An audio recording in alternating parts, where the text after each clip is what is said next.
Hello friends, आज हम topic discuss करें क्लास 9 से। चैप्टर लिया हमने सर्कल्स। एक बहुत ही हॉट लेवल का क्वेश्चन लिया है। चलिए क्वेश्चन पढ़ते हैं। A B C D is a rectangle. तो सबसे पहले एक रेक्टेंगल बनाते हैं एबीसीडी अपने लिए। तो देखिए फटाफट से बनाएंगे। आप इसको पेंसिल स्केल से बनाना एग्जाम के अंदर। A B C D is a rectangle. A line through C perpendicular to A C. C से एक ऐसी लाइन डालिए जो AC के परपेंडिकुलर हो जाए। तो पहले एक AC डाल लेते हैं। C से एक ऐसी लाइन डालिए जो इस AC के परपेंडिकुलर हो जाए। तो देखा ना जरा, मैं C से एक ऐसी लाइन डालू जो C से पास कर रही हो कुछ इस तरह की, जो AC के बिल्कुल परपेंडिकुलर हो। फिर क्या कहता है, which meet AB produced at X। ध्यान रखना, A से B जाना है, मतलब A से स्टार्ट करते हुए B को एक्सटेंड करना है और X पर वो इंटरसेक्ट करे। A से स्टार्ट करना है, B को एक्सटेंड करना है और वो लाइन फिर X पे जाके इंटरसेक्ट करे। उसी तरह से A से स्टार्ट करते हुए D को एक्सटेंड करना है, A से स्टार्ट करते हुए D को एक्सटेंड करना है, जो उस लाइन को कहां पर इंटरसेक्ट करे प्रोड्यूस करने पर, Y पर। ऐसा कुछ फिगर है अपने पास। ठीक है, फिर से समझ लीजिए। एक रेक्टेंगल एबीसीडी पॉइंट C से पास करती हुई ऐसी लाइन जो AC के परपेंडिकुलर हो जाए, AB को आगे बढ़ाने पर X पर इंटरसेक्ट करे, AD को आगे बढ़ाने पर Y पर इंटरसेक्ट करे। प्रूफ क्या करना है, proof that the points DBXY, D और B, पक्की बात है ये भी जोड़ना पड़ेगा फिर। तो पहले जोड़ के दिखाता हूं। ये जुड़ गया। DBXY are concyclic. अब ये कॉन्साइक्लिक क्या होता है, किसी भी क्वाड्रिलेटरल में अगर ऑपोजिट एंगल का सम 180 प्रूफ कर दिया जाए तो उसे कॉन्साइक्लिक बोलते हैं। अब हमारे पास क्वाड्रिलेटरल किस तरह से बन रहा है, एक मैं आपको रफ फिगर बना के दिखाता हूं साइड में। जैसे हमने लिया इसको B, ये D, ये Y और ये X। तो हमें प्रूफ करना है कि किसी भी ऑपोजिट एंगल का सम 180 प्रूफ करना है। इसको भी आप सम करके 180 प्रूफ कर सकते हैं। तो मैं क्या करूंगा, मैं Y प्लस B, मतलब मैं ये वाले दोनों एंगल का सम 180 प्रूफ करके दिखाऊंगा। 180 प्रूव हो जाएगा, ये कॉन्साइक्लिक प्रूव हो जाएगा। चलते हैं अपने क्वेश्चन की तरफ। ध्यान रखना क्वेश्चन का लेवल थोड़ा मुश्किल है, तो जैसे जैसे मैं स्टेप चल रहा हूं आप बिल्कुल वैसे ही स्टेप चलिएगा और बिल्कुल साइक्लिक तरीके से एक एक स्टेप आपको याद आता रहेगा और आप इजीली इस क्वेश्चन को सॉल्व कर जाओगे। वरना किसी भी तरीके से इस क्वेश्चन को स्टार्ट करोगे आंसर नहीं आ पाएगा, मुश्किल हो जाएगा। काफी टफ लेवल का क्वेश्चन है। सबसे पहले इसे मानिए 1, इसे मानिए 2, इसे मानिए 3 और इसे मानिए 4। मैं क्या करूंगा, 1 2 3 4 का वैल्यू सबसे पहले लेके आऊंगा। इसी तरह से क्वेश्चन को स्टार्ट करना। मैंने क्या किया, लेट एंगल 1, उसको x लेट ले लिया। बिल्कुल ऐसे ही स्टार्ट कीजिएगा, बिल्कुल स्टेप वाइज सॉल्व करके दिखाऊंगा, परफेक्ट आंसर आ जाएगा। ठीक है, एंगल 1 को मैंने x लेट ले लिया। अब एंगल 1 को x लेट ले लिया तो मैं आपसे कहूं कि भाई एंगल 2 कैसे निकालूं फिर मैं। तो देखो, क्या AC परपेंडिकुलर है XY के, बिल्कुल है। तो चेक करो, क्या ये पूरा हिस्सा 90 डिग्री हो गया, हाँ बिल्कुल हो गया। तो क्या लिखोगे, एंगल 1 प्लस angle 2 is equal to 90 degree. और रीजन क्या डालोगे, AC परपेंडिकुलर XY, जो कि गिवन है आपको। 1 को मैंने अभी x लिया है, ये लीजिए x। तो 2, भाई 2 तो पता नहीं, उसी के लिए तो मैं लॉजिक लगा रहा हूं ये वाला। तो यहां से एंगल 2 कितना हो गया, एंगल 2 हो गया 90 माइनस x। इसी तरह से मैंने 1 की वैल्यू लेट ले ली, 2 की निकाल ली, 3 निकालूंगा, 4 निकालूंगा। बिल्कुल स्टेप बाय स्टेप निकालते हैं। ठीक है, अब बात करते हैं 3 की वैल्यू निकालने की। तो चेक करो, ABCD एक रेक्टेंगल है ना, तो फिर 2 प्लस 3 तो 90 होगा। वर्टेक्स एंगल ऑफ रेक्टेंगल, बिल्कुल सही। तो मैंने क्या किया, 2 प्लस 3 इज इक्वल टू 90, जिसमें अभी 2 का वैल्यू मैंने क्या निकाला है, 90 माइनस का x। 3 के लिए तो ये वाला लॉजिक लगा ही रहे हैं हम लोग। तो 90 से 90 तक कट गया, x उधर चला गया। तो एंगल 3 कितना आ गया, एंगल 3 का वैल्यू x आ गया। 1 आ गया, 2 आ गया, 3 आ गया। चलिए 4 निकालते हैं। अब 4 के लिए वही लॉजिक, भाई AC परपेंडिकुलर है XY के, तो ये पूरा हिस्सा भी तो 90 डिग्री होगा।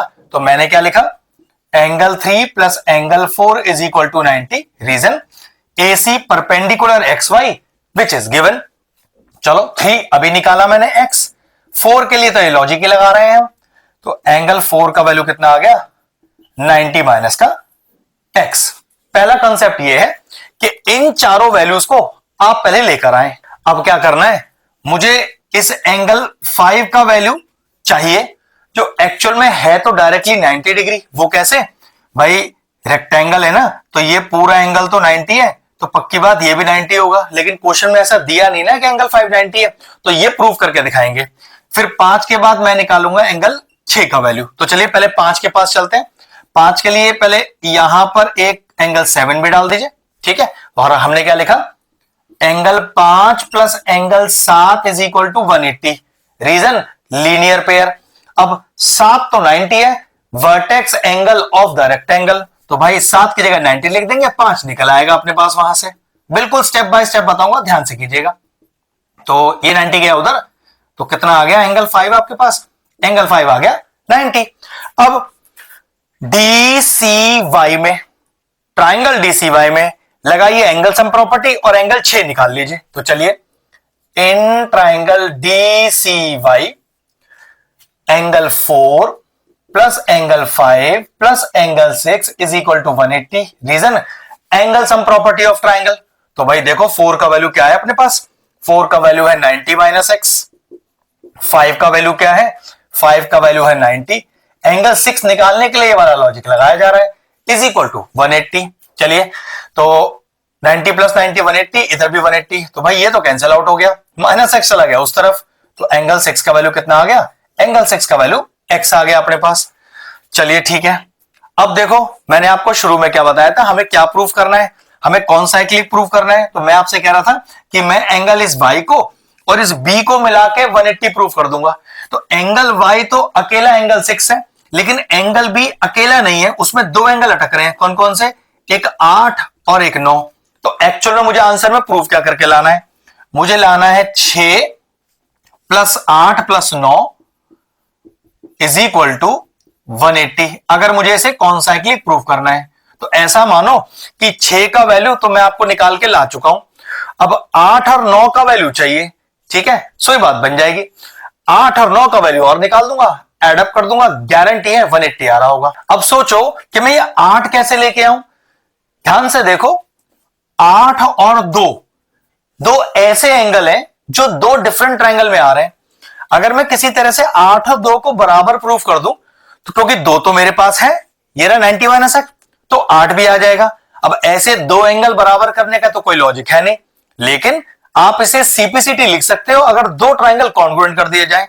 तो ऐसे दो ट्रायंगल ढूंढिए जिसमें एंगल 8 और एंगल 2 आ रहा हो, उन दोनों ट्रायंगलों को कॉन्ग्रुएंट कीजिए, बात बन जाएगी। चलो ट्रायंगल लेते हैं, ए बी सी जिसमें एंगल 2 आ रहा है, डी सी बी जिसमें एंगल 8 आ रहा है। तो चलिए पहले इन्हें कॉन्ग्रुएंट करेंगे।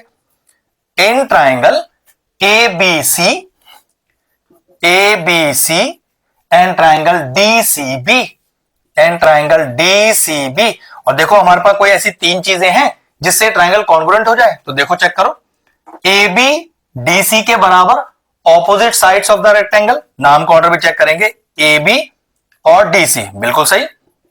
तो A B is equal to D C, reason डालेंगे opposite sides of the rectangle. Check करो, एंगल ए बी सी मतलब ये पूरा एंगल, और डी सी बी मतलब 2 + 3 ये पूरा angle 90 degree, vertex angle of the rectangle. तो कैसे लिखेंगे, हम लिखेंगे एंगल ए बी सी। याद रखना, एंगल ए बी सी लिखते समय हम इस मिडल एंगल की बात कर रहे हैं, ठीक है। तो ए बी सी में बी 90, ऐसे D C B is equal to angle D C B. ध्यान रखना, एंगल सी मिडल वाला एंगल 90 है, बिल्कुल मिडल वाला एंगल है, डी सी बी मिडल वाला एंगल 90 है, और is equal to each 90 degree, vertex angle of the rectangle. Check करो दोनों ट्रायंगल में बीसी बीसी कॉमन तो नहीं आ रहा, नाम के ऑर्डर में चेक करो, बीसी, लेकिन यहां इस साइड सी भी आ रहा है, तो लिखेंगे B C is equal to C B common. तीन चीजें तो मिल गई। देखो कौन सा ऑर्डर इसको कॉन्ग्रुएंट बना रहा है, तो एक ट्रायंगल में चेक करो, हमने ये वाली साइड ली है, फिर ये वाला एंगल लिया है, ये वाली साइड ली है, तो triangles are congruent by S A और एस। तो लिखेंगे triangle A B C congruent to triangle D C B, और रीजन हो गया एस ए एस। और चेक करो हमने कॉन्ग्रुएंसी की क्यों है, एंगल 8 और एंगल 2 को बराबर करने के लिए। तो angle 8 is equal to angle 2, और रीजन क्या डाल देंगे, सीपीसीटी। एंगल 2 हम पहले निकाल चुके हैं, तो पता चला एंगल 8 का वैल्यू भी कितना आ गया मेरे पास, ये आ गया 90 माइनस का x। ये लीजिए बन गई बात। मैंने क्या बोला था, 6, 8 और 9 का वैल्यू इंडिविजुअली निकाल के ऐड करना है 180 लाने के लिए। तो देखो 6 मैं निकाल चुका हूं, 8 मैंने निकाल लिया, बस 9 की जरूरत पड़ने वाली है, सो ये बात बन जाएगी। अब जरा ध्यान से देखो, पूरा एंगल ए बी सी, ये पूरा भाई vertex angle of the rectangle है तो 90 होगा, और ये पूरा 9 जिसकी वैल्यू एक्चुअल मुझे चाहिए, तो मैंने क्या लिखा, तो एंगल ए बी सी, ध्यान रखना ए बी सी, ये पूरे एंगल की बात चल रही है, अकेले 8 की नहीं, पूरे एंगल की।